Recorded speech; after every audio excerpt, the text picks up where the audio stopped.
ఉన్న బంగారాన్ని విడిపించి ఆ రోజు ఆన్లైన్ రేటుకే మేము కొంటాం. Sharma gold company. మాయ చుట్టు పెట్టి కొట్టుడే, అడవిడ కొట్టుడే, అత్తమ్మ కొట్టుడే, బావ కొట్టుడే, వాళ్ళ మొగుడు కొట్టుడే, నా బిడ్డను అన్ని కొట్టి కొట్టి చంకురయ్యా.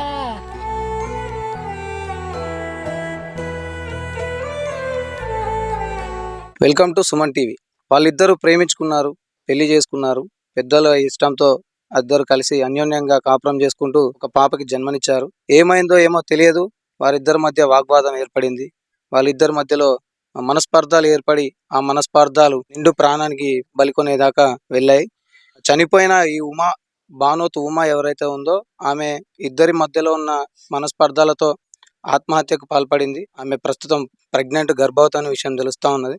ప్రస్తుతం మనం మహబూబాద్ జిల్లా గొల్లచెర్ల మండలం వాళ్ళ ఇంట్లో మనం ఉన్నాం. ఏమైంది ఏంటి విషయం అనేది వాళ్ళ తల్లిగారిని అడిగి తెలుసుకుందాం. అసలు ఏం జరిగింది? సార్, బిడ్డ పుట్టిన కాంచి నా బిడ్డ టార్చర్ పెట్టిరు, నా బిడ్డ గోస పెట్టిరు, నా బిడ్డను వరకుండా చేసిరయ్యా. అత్త జుట్టు పట్టుకొని కొట్టుడే, మావయ్య జుట్టు పట్టు కొట్టుడే, ఆడబిడ్డ జుట్టు పెట్టు కొట్టుడే, బావ జుట్టు పెట్టు కొట్టుడే, భర్త జుట్టు పెట్టు కొట్టు. వెళ్ళిపో, నువ్వు వెళ్ళిపో, నువ్వు వెళ్ళిపో, మా ఇంట్లో ఉండదు, నువ్వు లంబడదాని, మా లంబడదాని, మా ఇంట్లో ఎందుకు వచ్చినావు? నువ్వు మా పెళ్లి చేసుకొని వచ్చినావు, మా ప్రేమ మమ్మల్ని చూసి వచ్చినావా? నువ్వు ఏం చేసుకొని వచ్చినావు? మా ఇంట్లో నువ్వు వచ్చి మేము ఒడ్రోలో, మీ లంబడలో, మా కులాన్ని నువ్వు ఎందుకు వచ్చినావు? నువ్వు ఎట్టొచ్చినావు అట్లా పో. నువ్వు వచ్చిన కాంచి మా ఇల్లు నష్టపోయింది, దరిద్రం వచ్చింది. నువ్వు ఒక దరిద్రం దాని, ఒక ముష్టి దాని, నా బిడ్డను చంపుకుని టార్చర్ పెట్టి ఒక పూట అన్నం తింటే 2 పూటలు ఉపాసం ఉండేది, బట్టలు కొండిపోయేది, డబ్బులు ఇవ్వపోయేది. నువ్వు ఎందుకున్నా ఇడ, నువ్వు వెళ్ళిపోరాదు, నువ్వు వెళ్ళిపోరాను అంటే నా బిడ్డకి. ఏదైతే ప్రేమలో ఉన్నారో, ప్రేమించుకున్నప్పుడు అడ్డం రాని కులం పెళ్లి చేసుకున్న తర్వాత ఆ కుటుంబంలో కులం అనేది అడ్డం వచ్చి ఆ కులం వారిద్దరిని ప్రాణాలు తీసే వరకు వచ్చింది. వారిద్దరి ప్రేమకి ఫలితంగా ఒక చిన్న పాప అయితే జన్మించింది. సో అయినప్పటికీ వాళ్ళకి దూరం చేసింది, వాళ్ళ తల్లి దూరం చేసింది. అయ్యా, నువ్వు పిల్లలతో నువ్వు మంచిగా ఉండొద్దు, నువ్వు పిల్లలతో దూరం ఉండాలి. నీ పిల్లని బట్టలు తేవద్దు, నీ పిల్లని పండ్లు తేవద్దు, అది నీళ్ళు పోసుకుంది, దాని హాస్పిటల్ చూసొద్దు అని టార్చర్ పెట్టింది తల్లి. పిల్ల మొగుడు దూరం పెట్టింది, మొగుడు పిల్ల వాళ్ళు మంచి వాళ్ళు ఇతుకు పెట్టి గొడవలు చేసి వాళ్ళ తల్లి దూరం చేసింది. అయ్యో, తల్లి దూరం చేసి నా బిడ్డని ఎట్ట చంపాలనుకుందో చెప్పి వదిలిపెట్టింది. అయ్యా, వాళ్ళ అత్త తేగింది, నా బిడ్డ అత్త తేగింది. ఇంటి ముంగల పోతే నువ్వు మా ఇంటికి నువ్వు రావద్దే, నీ బిడ్డను చూడొద్దు, నువ్వు అల్లుడుని చూడొద్దు, మా ఇంటికి నువ్వు ఎందుకు వస్తావా అంటే చెప్పి నా జుట్టు కూడా పట్టింది. నా బిడ్డను కొడతాంటే నువ్వు నా బిడ్డను ఎందుకు కొడతావు? నేను పోతే అడ్డో. దాని బిడ్డ కొట్టింది నన్ను, దాని మొగడు కొట్టిండు నన్ను, దాని వాళ్ళ కొడుకు పెద్ద కొడుకు కొట్టిండు నన్ను, దాని మాలుడు కూడా నన్ను కొట్టిండు, నా భర్తను కొట్టిండు, నన్ను కొట్టిండు. పంచాయతీలో కూడా నా మొగని మాలుడు కొట్టిండు, పంచాయతీలా వాడు నా మాలుడు నన్ను కొట్టిండు, వాళ్ళ అత్త నా బిడ్డను కొట్టింది, వాళ్ళ బిడ్డను నన్ను కొట్టింది. అంత జనాల పెద్ద మనుషులు నన్ను కొట్టింది, పెద్ద మనుషులు కొట్టింది. పెద్ద మనుషులు కూడా మమ్మల్ని చుట్టుపట్టి కొట్టారు. పెద్ద మనుషులు కూడా మమ్మల్ని ఏమనలేదు, ఏం చెప్పలేదు, అడగలేదు, ఎందుకు కొట్టిరని అడగలేదు. తర్వాత జుట్టు పట్టుకుంటారు. మేము అట్ట మాట్లాడితే పెద్ద మనుషులు కూడా ఒక న్యాయం మాకు చేయలేదు, ఒక పెద్ద మనుషులు న్యాయం చేయలేదు మాకు. ఆ రోజు న్యాయం చేస్తే నా బిడ్డ నాకు దక్కేది. వారిద్దరికి ఎలా పరిచయం మొదలైంది? వారిద్దరి ప్రేమ వ్యవహారం ఎలా ఉండేది? వారు పెళ్లి చేసుకున్నది ఎప్పుడు పెళ్లి చేసుకున్నారు? మీరు అన్నట్టుగా ఇప్పుడు ఎవరైతే పెద్ద మనుషుల మధ్యలో మీరు పంచాయతీ పెట్టానన్నారు, ఆ పెద్ద మనుషుల సాక్షిగా ఆ రోజు పంచాయతీలో ఏం జరిగింది? పంచాయతీ కూర్చున్నాం అయ్యా. వాళ్ళు వద్దు అన్నారు, వద్దు అన్నారు. తర్వాత పెద్ద మనుషులు కూర్చున్నాం, అందరు కూర్చున్నాం. అందరూ మన మాడ తోటకాడ అందరు కూర్చుంటే అంత జనం వచ్చిరు, వత్తోళ్ళు పోయేటోళ్ళు అందరు వచ్చిరు. ఆ జనంలా రెడీ కాదం ఇయ్యాలని ఒక్క మాట చెప్పేసిండు. పెద్ద మనుషులు అచ్చరంగా పోయిరు. ఈయన ఏ తప్పు తీయట్లేదు, రాగానే పిల్లం మాట తప్పుది, పిల్లం ఇట్లా తిడుతుంది, కొడతాను, ఒక మాట అనలేదు, చెయ్యలేదు.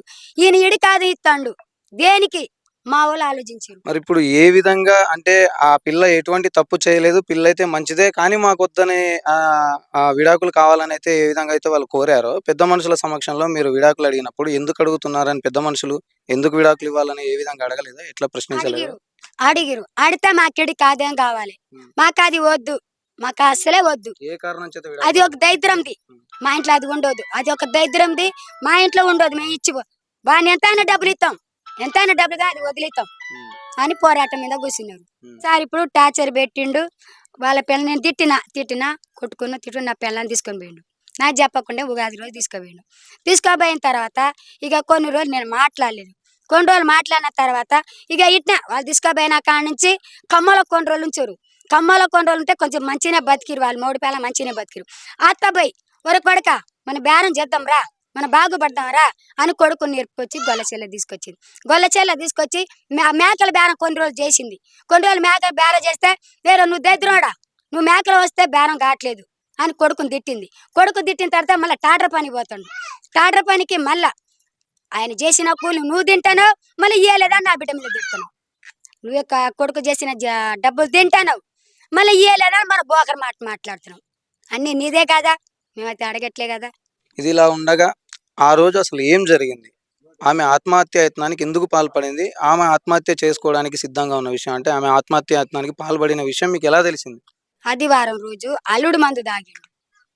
ఎందుకు ఆయన మందు తాగా? పెట్టిన కాబట్టి నా బిడ్డ దొరకలేదని మేము మా బిడ్డను కొట్టిండు చేసిరా అని మేము కేసు పెట్టినాం. కేసు పెడితే మేడం ఏం చేసింది, రేపొద్దున మీరు కోర్టు రావాలి, చెంటి కేసుకి రావాలి, మీ అత్త కేసు పెట్టి నీ భార్య కేసు పెట్టింది, మీరు రావాలని మేడం ఫోన్ చేసింది. అయితే చెంటి ఏమన్నాడు, మేడం ఇప్పుడు రానా పొద్దున్న రానా అని మేడం చెంటి అన్నాడు. నాలుగు అడిగింది, అడిగితే ఇప్పుడు వద్దయ్యా పొద్దున్న రారా అని మేడం అన్నది. అయితే నాకు ఫోన్ చేసి మా బుజ్జి మాట్లాడ, ఉమా ఆడు ఉన్నామంటే ఇంటికాడ ఉన్నా అని నా బిడ్డ అనేది. నా బిడ్డతో మాట్లాడిండు, నా బిడ్డ ఒక మాట్లాడింది కట్ చేసింది. ఇక మేము ఫోన్ ఎత్తలేదు. అయితే మందు తాగిండు, ఆదివారం రోజే మందు తాగిండు. మందు దాగి ఎక్కడ దాగిండో తెలియదా పాపం పున నాకు. మేము ఇంటికి వచ్చినాం, మరి ఆయన దాగిండు ఆదివారం రోజు మందు దాగిండు సార్. ఆదివారం దాగండి నా బిడ్డ మాకు పొద్దున 9ంటికి తెలిసింది, నీ అల్లుడు మందు దాగిండు. గుడిసెలు మాకు చెప్పారు, ఒక మనిషి పెద్ద మనిషి వచ్చిండు చెప్పిండు, నీ అల్లుడు మందు దాగిండు చెప్పిండు. చెప్తే సార్ అయితే చెప్పంగా నా బిడ్డ అడ్డం పడ్డది, పొయ్యి కాడ అడ్డం ఏందమ్మా అడ్డం పడిన టెన్షన్ ఎందుకే, పోదాం ఆగు తల్లి బిడ్డలు చూసేద్దాం ఆగరాదు, ఎందుకు భయం పడుతున్నా. ఈ ఉమా మీ అమ్మాయి, మీ కూతురు ఉమా ఎప్పుడు మందు తాగింది? ఆ విషయం మీకు ఎలా తెలిసింది? ఇప్పుడు వస్తుంది ఇది. ఇప్పుడు దాగిందని నా బిడ్డ నా మోగను చూడాలని ఆశతో పోయింది. నేను ఇద్దరం పోదామని నేను అన్నా. నేను డబ్బులు వచ్చేసారి అడిగేసరికే నా బిడ్డ వెళ్ళిపోయింది. దాని భర్త కాడ ప్రాణం ఆగాకి వెళ్ళిపోయింది. వెళ్ళిపోగానే సార్ మోగను చూసింది. అత్తమ్మ కొట్టింది, ఆడ హాస్పిటల్నే కొట్టింది. అత్తమ్మ కొట్టింది, ఆడబిడ్డ కొట్టింది హాస్పిటల్నే. చీది నా బతికేందని నా బిడ్డ మందు కమ్మలోనే దాగింది. అటు మోగను చూసే కమ్మల మందు దాగింది. అయితే నా బిడ్డ ఏం చేసింది, మందు దాగింది నాకు చెప్పలేదు. సోమవారం ఒకటింటి దాగింది, సోమవారం ఒకరింటి దాగితే మంగళవారం పొద్దున చెప్పింది. ఇప్పుడు ఆమె మందు తాగిన విషయం మీకు ఆ తర్వాత రోజు తెలిసింది. ఆమె ప్రెగ్నెంట్ అని మీకు ఎప్పుడు తెలిసింది? ప్రెగ్నెంట్ అని నేను ఒక హాస్పిటల్ జుంచుకొచ్చిన, ఇప్పుడు 2వ వెళ్ళి 3వ జరుగుతుంది. హాస్పిటల్ అమ్మ నేను నీళ్ళు పోసుకున్నా, అమ్మ నేను హాస్పిటల్ జుందురా అమ్మ అంటే 3000 తీసుకుపోయి చూపెట్టా. చూపెట్టుకున్నా ప్రెగ్నెంటే అన్నారు. ఏదైతే ఈ కుటుంబ కలహాలు ఉన్నాయో, ఈ కుటుంబ కలహాల నేపథ్యంలో ఇరువురు క్షణికావేశంతోనే ఆత్మహత్య యత్నానికి పాల్పడడం, అతను పాల్పడిన తర్వాత చంటి అని చూసేందుకు హాస్పిటల్కి వెళ్ళిన ఉమపై ఆ కుటుంబ సభ్యులు దాడి చేశారు.